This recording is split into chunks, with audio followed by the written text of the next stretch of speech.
gagawa naman tayo ng isang very interesting recipe, something naman na may pa-twist, pero still very comforting. Again, hindi ko pa nagawa tong recipe na to, pero I feel na pag natapos natin to, ma-enjoy natin. Di ba ang sarap kumain ng sabaw, may halong kanin?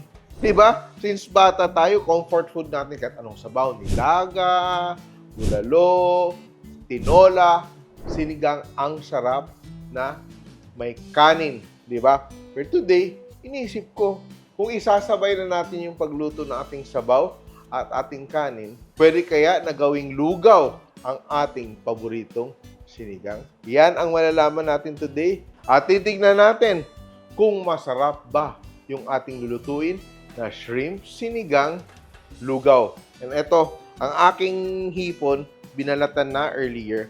And I will just infuse it in oil, yung shrimp flavor natin. So, tusta lang natin tong ating shrimp shells and shrimp heads. Yan. Dagdagan ko ng konting oil pa. No? So, we want to extract as much flavor sa ating shrimp. Dudurug-durugin ko tong aking ulo ng hipon. And dito sa kabila, ginagawa ko, papakuluan ako ng tubig kasi gagawa tayo ng shrimp head stock na gagamitin natin sa ating lugaw. So, may konting sibuyas. You can add whatever aromatics you want. Ito, ine-extract ko lang talaga itong flavor ng ating hipon at yung shrimp heads natin, ililipat natin dito sa ating stock. And lalagyan natin ng konting salt. Konting salt lang ha, because mamaya na natin timplahan to ng maayos, no? So just to bring out the flavor of our aromatics and our shrimp. Then lilipat natin para talagang kuhang-kuha talaga natin yung flavors ng ating shrimp sa ating stock. Ito yung pangluto natin ng ating lugaw. And baliktarin natin yung paglagay ng ating mga pots. And our pot, magbaliktad na sila. And this will continue to simmer as we prepare. Konting oil pa. And now, we will saute ginger. Gusto ko yung ginger ko tostado para lumabas talaga yung aroma. Onions. Garlic. Ayan. Ayan. And now, lalagyan ko ng rice. So, ito siya, around 1 cup of rice. So, siya ako today, Japanese rice yung gamit ko. Pwede din paghalo mo yung dinorado or jasmine rice with a bit of malagkit, no? So, ito, gusto ko lang ma-toast yung aking rice ng konti. Toast lang natin. Pitikan natin ng konting asin to give flavor to our rice. Pero as much as possible, wala tayong hinahalo na hindi part ng flavor profile ng ating sinigang. And little by little, we will add our liquid. Tomatoes. And unti-unti natin na lalagyan natin ng ating stock. Siguraduhin natin na na-extract yung flavor. Tingnan mo yung kulay na ating soup, ating broth. Ganyan, no? So, I will add, parang risotto yung gawa ko, no? Absorb ko muna tong konti yung aking rice ng ating stock. It's very sinigang, no? Ang ating base, even the aroma. Ngayon, kukuha pa ako ng more stock. So, usually, ang aking ratio sa isang cup na bigas, 5 to 6 cups of liquid. So, every few minutes, imimix natin tong ating lugaw. I-strain na natin tong ating buong pot ng ating shrimp stock para ilagay na natin sa ating gulay.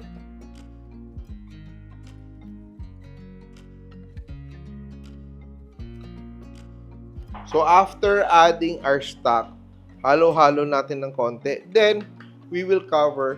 So, it takes a bit of time. We let it simmer para maluto at maging malambot yung ating rice at maging creamy ang texture na ating lugaw. So, ito siya. Little by little, we will build flavor. So, habang kumukulo yung ating lugaw, lalagyan ko na siya ng konting patis, no?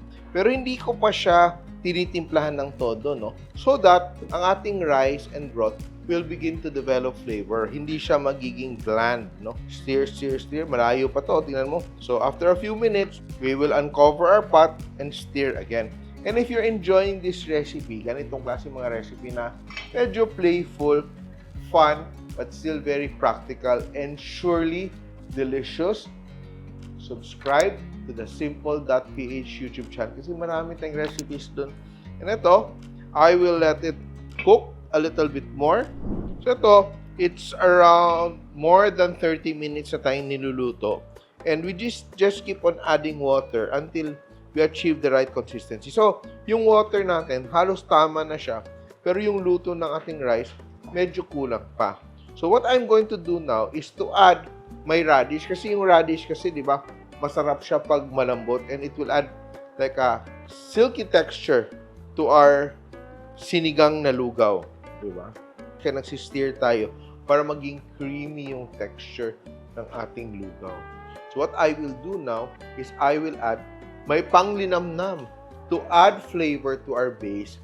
Eto, para maging malinamnam at masarap yung ating base ng ating lugaw, lalagyan ko siya ng Maggi Magic Sarap. Masarap siya dahil it's made with real garlic, real onions, real chicken. Yan. So, ito siya, lalagyan natin siya. Pitik-pitik tayo ng konti. Yan. Linamnam. No?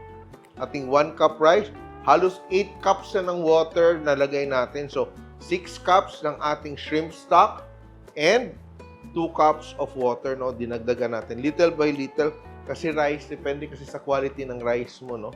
Ang gusto kasi natin dito, hindi masyadong over-seasoned yung ating lugaw dahil a lot of us like to have calamansi and patis on the side. Pag kumakain pa kayo ng lugaw, ano ba yung siding nyo? Kadalasan, ganun, di ba? Minsan toyo and calamansi, minsan chili oil, di ba? Ito, malapit na siya. So, lalagyan ko ng konting sitaw para sinigang na sinigaw yung ating lugaw. And yung shrimp natin, yung ginawa ko dito, nag-dice ako ng shrimp to add to our lugaw. Pero, we are adding it towards the very end. Bakit? Para hindi siya ma-overcook, no?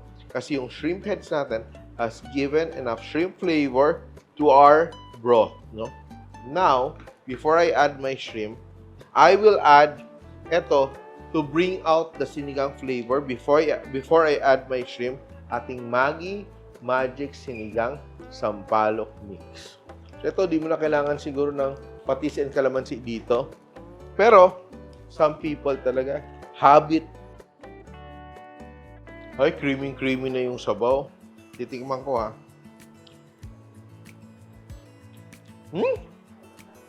Ang sarap. Now, I will add my shrimp. And optional na, maglagay kayo ng black pepper or white pepper. Or pwede na, kanya-kanyang lagay ng black pepper. Pero, ako talaga, hindi talaga to strange sa tao pag kinain nila to. Kasi ang hilig talaga natin kumain ng sabaw na may kanin na mas maraming sabaw kaysa sa kanin, di ba? And I'm ready to plate. Ito to pwede sa mga wala nang ibin, di ba? May sakit, di ba? Di ba? Mga lola natin, nagkikrave ng sinigang, di ba? Pero hindi na makakain ng matitigas na food. Pwede to. And ito, meron tayong shrimp na buo, di ba? So, shallow. O, may shrimp tayo din. Meron pa tayong fried garlic. And, for me, titikman ko din. And it's time, the moment of truth, kung mag-work mo itong ating recipe. First bite. O, di ba? Parang bumalik ako sa pagka 1-year-old. Ang sarap! Seryoso talaga, you should try this recipe. And I now proclaim this recipe a success. Ang ating shrimp sinigang lugaw, simple!